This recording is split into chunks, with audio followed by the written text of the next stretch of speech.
사랑하는 은혜와 진리 장로교회 교우 여러분, 어젯밤도 평안하셨습니까? 오늘도 하나님이 허락하신 공동체를 소중히 여기며 나의 말과 행동을 통해 공동체를 건강하게 세워나가는 데 쓰임받는 성도 여러분들이 되시기를 주님의 이름으로 축원합니다.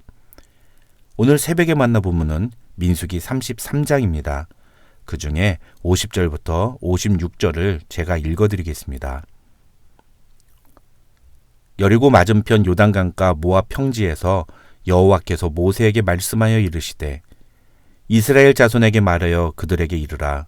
너희가 요단강을 건너 가나안 땅에 들어가거든 그 땅의 원주민을 너희 앞에서 다 몰아내고 그 새긴 석상과 부어 만든 우상을 다 깨뜨리며 산당을 다 헐고 그 땅을 점령하여 거기 거주하라.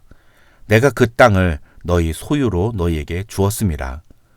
너희의 종족을 따라 그 땅을 제비 뽑아 나눌 것이니 수가 많으면 많은 기업을 주고 적으면 적은 기업을 주되 각기 제비 뽑은 대로 그 소유가 될 것인즉 너희 조상의 지파를 따라 기업을 받을 것이니라. 너희가 만일 그 땅의 원주민을 너희 앞에서 몰아내지 아니하면 너희가 남겨둔 자들이 너희의 눈에 가시와 너희의 옆구리에 찌르는 것이 되어 너희가 거주하는 땅에서 너희를 괴롭히게 할 것이요 나는 그들에게 행하기로 생각한 것을 너희에게 행하리라. 오늘 본문인 민수기 33장을 시작으로 이제 모세는 자신의 마지막 시간을 이스라엘 백성들을 향한 세 번의 설교로 마무리합니다. 먼저 오늘 본문인 민수기 33장부터 신명기 4장에 이어지는 내용에서 모세는 하나님께서 이스라엘을 위하여 하신 일들을 돌아보는 내용을 중심으로 첫 번째 설교를 진행합니다. 그 다음 신명기 4장 44절부터 26장까지 하나님께서 이스라엘 백성들에게 기대하시는 모습, 즉 율법의 내용을 출애굽 2세대들에게 다시 한번 가르쳐 주고요. 그 다음 27장부터는 하나님께서 앞으로 이스라엘 백성들을 위해서 하실 일들에 대해서 모세는 이야기합니다. 그래서 첫 번째 설교는 하나님께서 하신 일이 중심이고 두 번째 설교는 하나님께서 기대하시는 일이 핵심이고 마지막 세 번째 설교는 하나님께서 하실 일들이 핵심 메시지라고 볼 수 있습니다. 모세는 모압 평지 시딤에서 이러한 내용이 담긴 세 번의 설교를 약 1개월 또는 2개월 동안 진행했다고 학자들은 설명합니다. 이렇게 앞으로 다루게 될 모세의 설교들 중에 첫 번째 시간으로 오늘 본문인 민수기 33장에 기록된 내용은 크게 두 가지입니다. 하나는 1절부터 49절에 기록된 출애굽에서 모압 평지에 진을 칠 때까지의 여정을 돌아보는 내용이고 그 다음 50절부터 56절에 기록된 내용은 이스라엘 백성들이 가나안 땅에 들어갔을 때 반드시 거행해야 할 그 땅에 살고 있었던 원주민을 내쫓는 일이 왜 중요한지를 설명하는 내용이 기록되어 있습니다. 먼저 1절부터 4절에서 모세는 이스라엘 백성들이 어떤 과정으로 애굽을 떠나게 되었는지에 대해 진술합니다. 2절을 보시면 모세는 이스라엘 백성들이 여호와의 명령대로 출애굽을 시작했다고 선언합니다. 그런데 그 여정의 시작이 무엇이었습니까? 3절에서 모세는 그것을 가리켜서 큰 권능이라고 표현합니다. 여기서 큰 권능이란 10번째 재앙, 즉 장자의 죽음을 의미합니다. 여기서 우리가 살펴봐야 하는 것은 큰 권능이 하나님의 말씀을 거부했던 애굽 사람들에게는 큰 재앙이었지만 하나님의 말씀에 순종했던 이스라엘 민족에게는 기적과 축복의 시작이었다는 사실입니다. 그리고 그 권능은 모든 사람의 목전에서 나타났다고 모세는 설명합니다.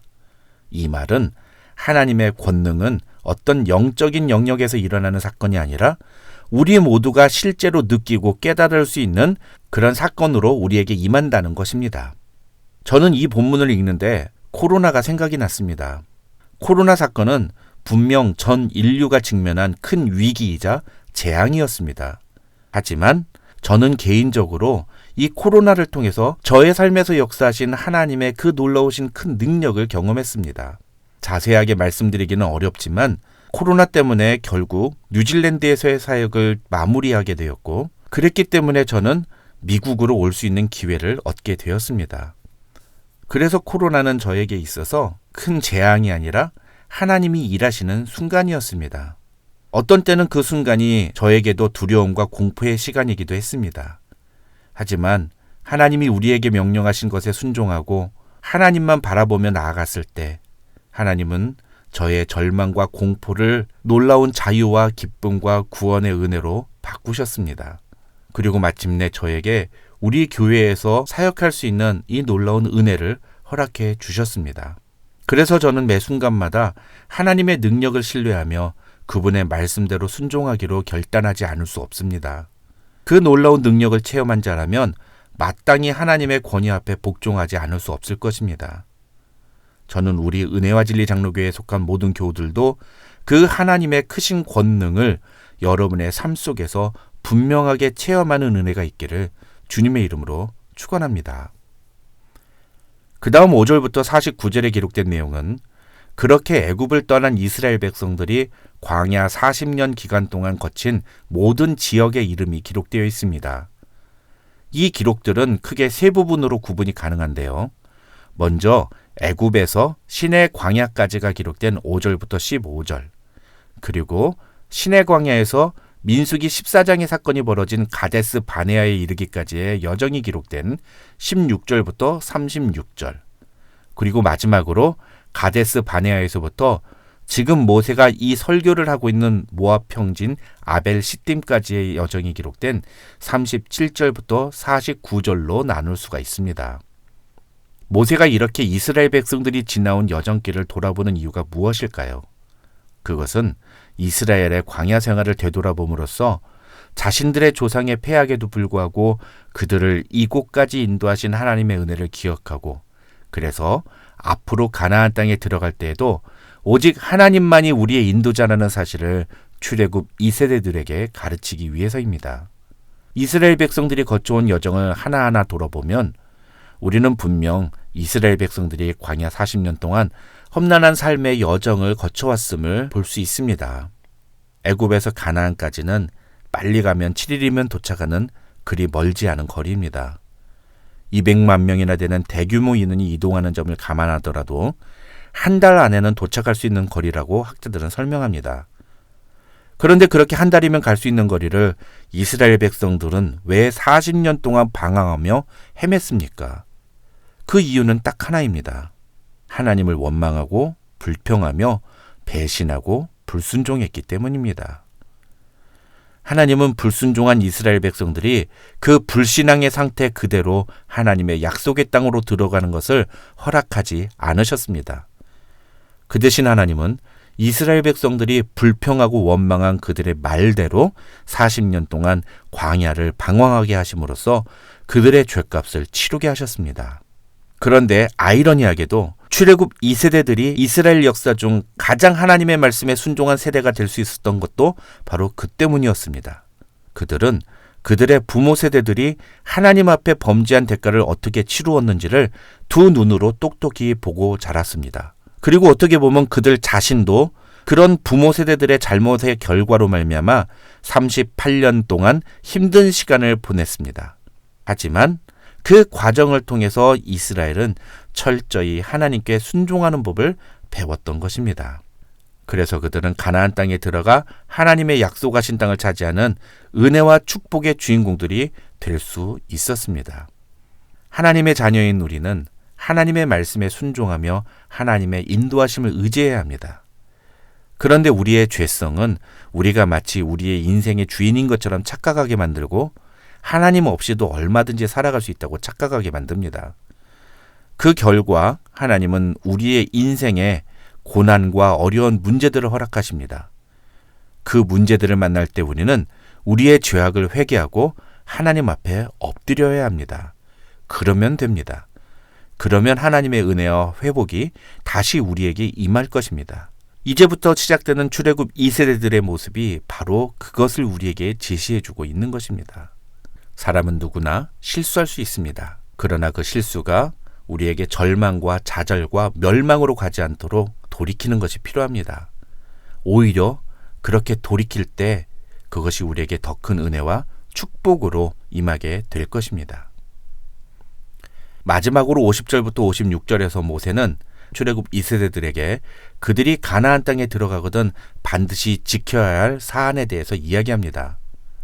하나님은 모세를 통해서 출애굽 2세대들에게 그들이 가나안 땅을 정복할 때 그 땅 원주민들을 그 땅에서 다 몰아내고 그들의 우상들을 다 깨뜨리고 산당을 다 헐고 그리고 난 후에 그 땅을 점령하여 거기 거주하라고 명령하십니다.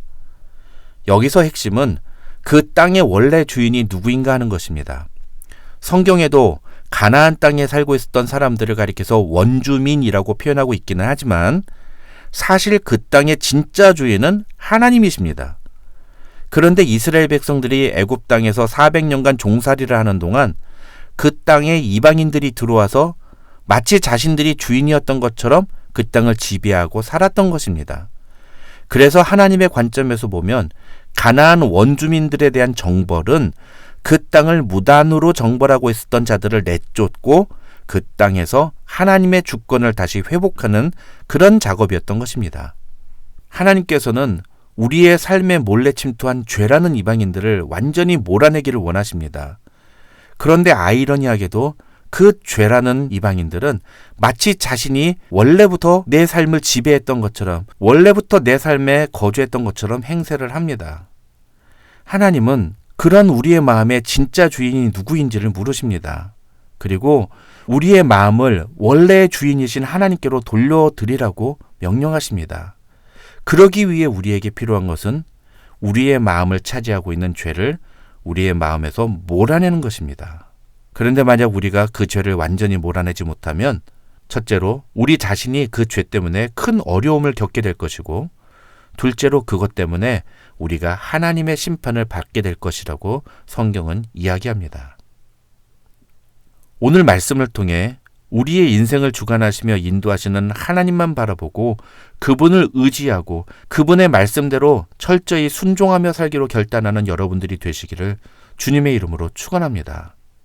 그럴 때에 하나님의 놀라운 능력이 우리의 삶에 함께 하셔서 우리의 삶에 놀라운 축복과 은혜를 허락하실 것입니다. 뿐만 아니라 우리의 삶에 어렵고 힘든 고통과 아픔의 시간이 있다 할지라도 그것은 반드시 우리를 회복시키며 우리에게 축복을 가져다주는 놀라운 변화의 시간이 될 것입니다. 오늘도 하나님이 보시기에 죄악된 일들은 철저히 끊기로 결단하므로 하나님의 축복을 경험하는 우리 은혜와 진리 장로교의 모든 교우들이 되시기를 주님의 이름으로 축원합니다.